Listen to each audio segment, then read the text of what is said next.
Well, that was a long gospel, wasn't it? Can we just thank Deacon Elizabeth for persevering through that? That is the second longest gospel reading you will ever hear in church. Next week is the longest gospel reading. Be sure to come back for that. Hope I'm not frightening anybody away. It's actually one of the, I listen to different sermon podcasts, and one put out by Luther Seminary in Minnesota, in Minneapolis, where Reverend Terry used to work.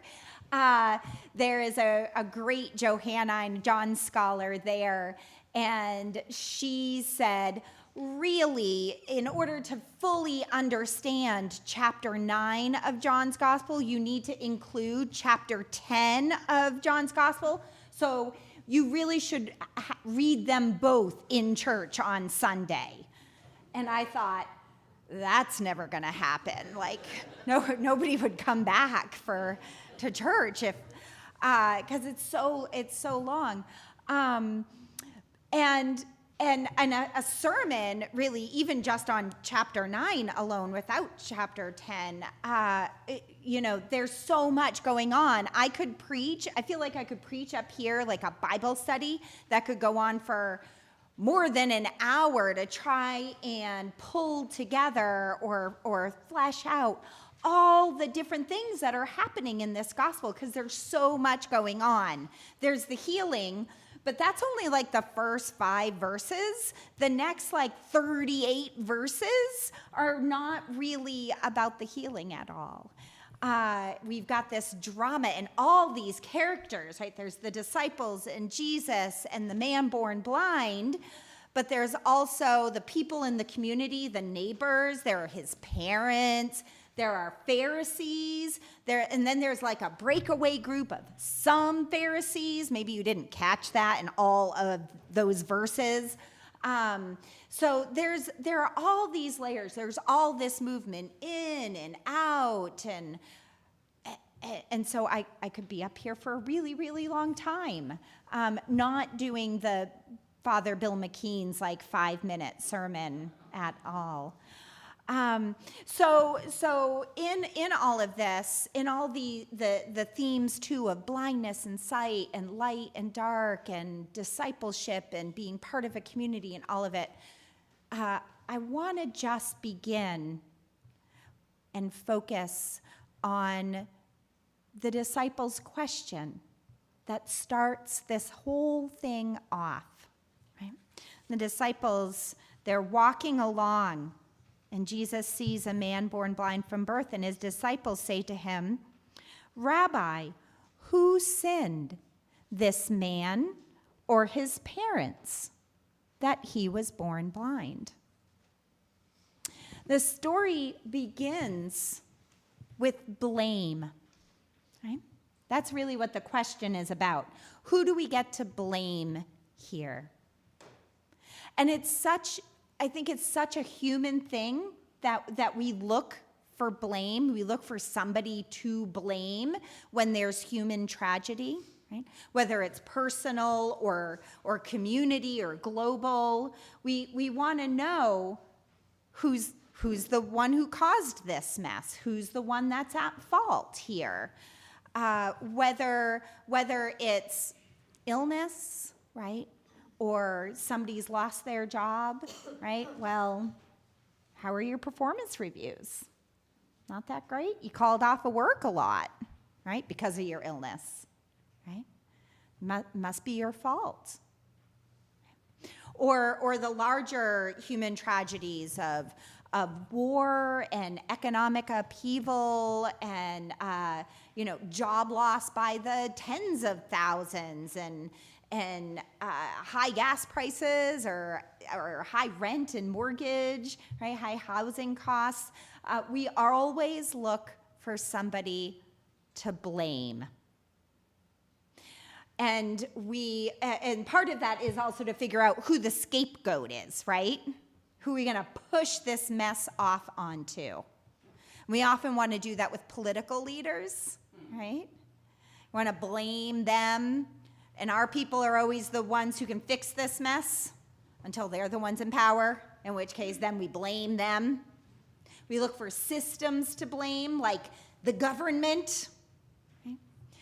We look for other systems to blame, like whole groups of people, right? Culture or society.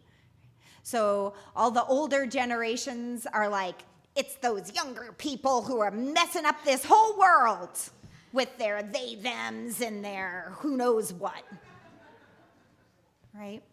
And all the younger generation go, it's those older people, they don't know what they're doing, they messed up this whole thing, and we've got, climate disasters everywhere. It's their fault. And we do this with really any large group of people who's different from us. So we want to blame different races for what's ever going on, or gender. Now we have to have gender equality and political correctness, and they're the ones who ruined everything, right? Or religion, or whatever it is. Who's to blame for human tragedy? Who's to blame for this mess? Who sinned to cause this man to be blind? And really, underneath that question is the emotion. My therapist always says to me, when I'm, going off about something, she's like, yes, Jill, but how do you feel, right? What's your emotion? Right? What's at the root within you for this? And underneath the blame question, where we want to look outward, inward, is fear. Really, we're afraid. We're afraid of uncertainty. We're afraid of the fragileness of life. Right? We're afraid illness or disability often points to our own mortality. We're afraid of chaos. We're afraid of loss of security for ourselves and for those we love. We're afraid. And so, in order to shift aside and kind of ignore the emotion part of it, we want to find somebody to blame, because then it moves it away from us. And I think the other reason why we do that is because we want to figure out the root of the issue so that we can avoid that in the future, right? We want to know the why of something or the how it happened, so that that won't happen in our lives. Who sinned? This man or his parents, that he was born blind? Born blind, how the heck did he sin? Right? Just set that one aside. But we want to figure out the why, the how of it. Years ago, now, if you can remember, this mass shooting, the one that happened in Vegas years ago at the concert, right? The man in the hotel firing down.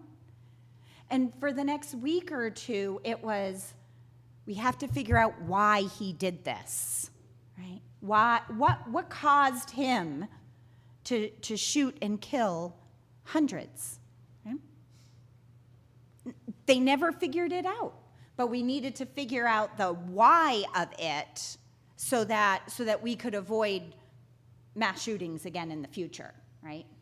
Like it's a secret decoder ring.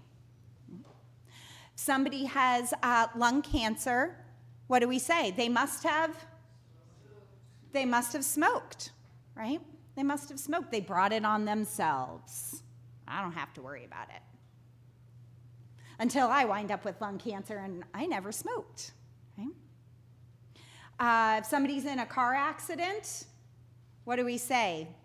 What was the reason for that? Speeding, driving too fast. What else? Cell phones, right? Maybe they were drinking, right? Not distracted. Right? We want to figure out the blame. It also makes us feel a little more, I don't know, self-righteous. So in this story, who's to blame? Is it the mother? Right? Did she not eat the right foods while she was pregnant? Take her prenatal vitamins? Take Tylenol? Right? What happened? Is it the father? Did he do something to anger God to cause this? Did he not go to church? He was not a good person, not moral? And really, underneath that is the question, does God punish us when we do actions that draw us away from being the person God created us to be? Right? Does God punish us when we sin?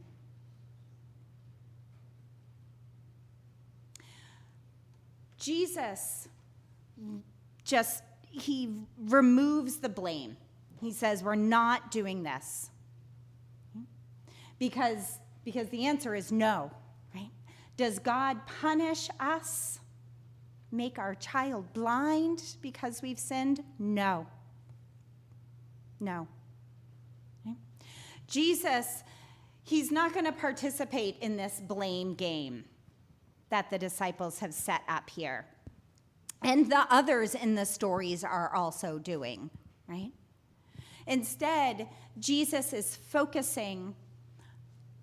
shining a light on the child of God who's here, right? The disciples want to have a nice, clean theological debate. Teacher, Rabbi, look, here is a man begging. Who sinned? Was it this one or that one? Let us discuss.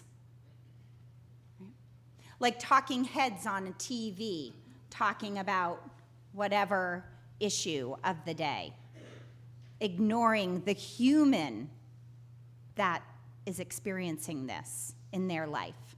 Okay? Jesus sees through that fear and that blame. And what he sees is a man begging, a man who has spent his whole life in this condition. And he says, this man is a child of God, deserves dignity and respect, and not to be a theological talking point, a point of debate. The better question, Jesus is essentially saying, the better question is not who gets the blame here or what do we fear, but how do we respond in love? And Jesus, I also want to be clear here. Where's my bulletin? Pull out your bulletins. We're on page 3, the start of that long gospel passage here, okay? I want to be really clear here and say God does not cause the blindness of this man born blind, okay? God did not do this. The gospel passage here reads almost as if God was like, I'm going to have this baby born blind so that 20 or 30 or 40 years later, Jesus can just like walk along, do some cool little magic trick with some mud, and everybody's going to go, wow, right? That's not a God I want to believe in. The Greek here makes this actually more clear than our English does. And the other thing to say about Greek is there's no punctuation in Greek. There's also no chapter and verse. So in English, we've added these things in because 2,000 years later, punctuation helps us as we're reading. Right? The Greek doesn't have this. I'm looking right at the beginning, right? Who sinned, this man or his parents, that he's born blind? Jesus answered, neither this man nor his parents sinned. I like that there's a semicolon here. It could be a period, right? The phrase, he was born blind so that doesn't exist in the Greek. We've added that in English. Okay? The Greek does not say he was born blind so that God could do this, right?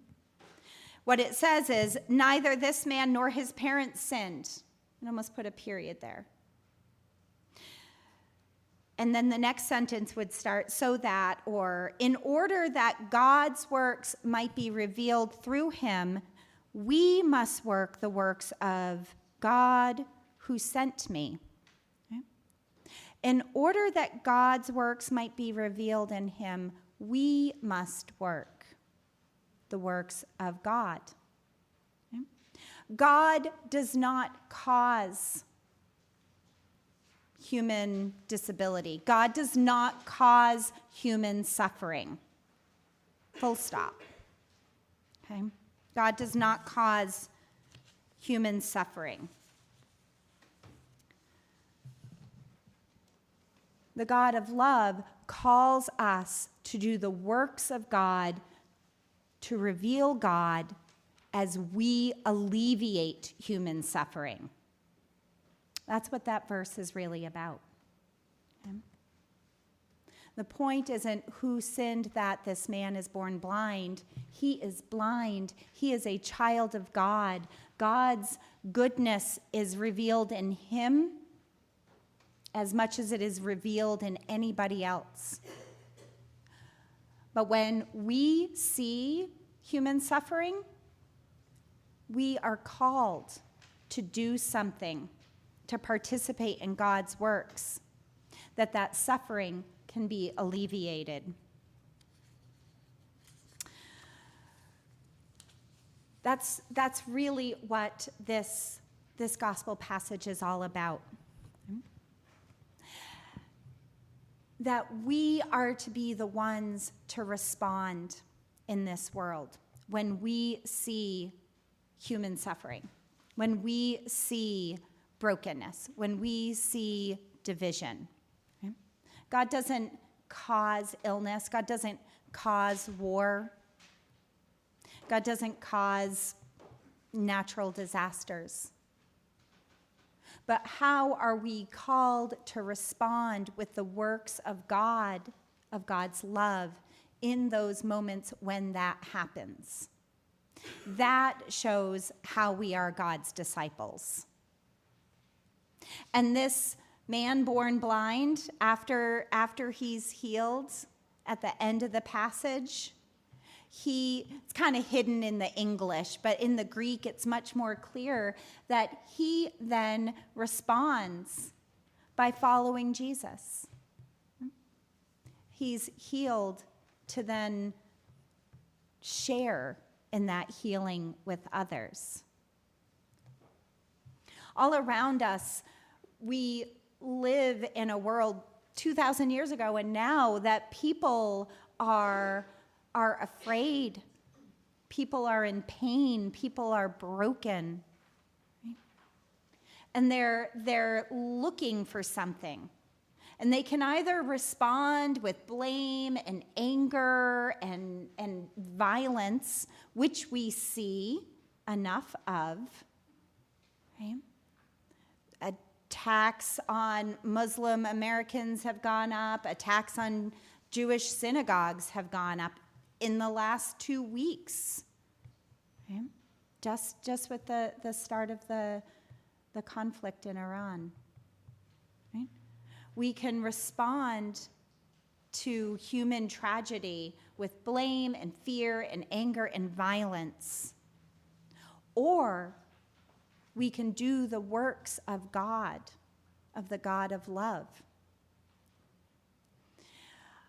The last few weeks, I've actually been trying to sort of look around for, or maybe this year, look around for what I kind of think of as like signposts of hope and love in this world. What did Mr. Rogers say? Like when you, I should have looked up the quote. But do you know the one where there's like, look for the helpers, right? Like in the midst of tragedy, look for the helpers. So I've been trying to look for where there's hope, where there's goodness, where there's kindness in the world to give me hope. And, you know, I've heard stories of communities that are responding to those who are immigrants and refugees in this country by bringing them groceries because they're afraid to go to the grocery store, right? Or people who are walking to school with children who are immigrants or refugees to make sure that they arrive there in safety.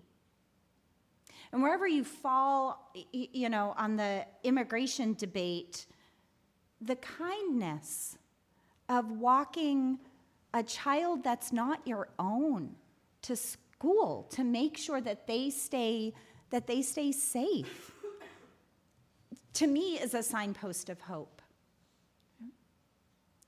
And I've been trying to see how I can do this even in my own life, to respond to the people around me in kindness and in dignity. It makes me feel better. I mean, I'm nice to you guys, and so you like me. So maybe it would work well if I do that out in the world. So I try, you know, hold the door open for the person behind me at Wawa. Maybe have a 30-second conversation with them about something, right?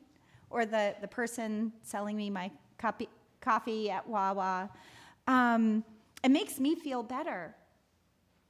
I think it makes them feel better. Just those little acts of hope and kindness. I've been spending more time in hospitals lately, chatting. Usually I just want to ignore the people around me, but instead I'm talking for a few minutes with the people around me. Right? Little signposts of hope and kindness in a world that otherwise just wants to hunker down or look for blame. To our own blindness, to our own fear, to our own blame, Jesus invites us to ask a better question, right? How can I participate in revealing God's works of love in a world of fear? Okay? How can I be a signpost of God's hope right now in this world?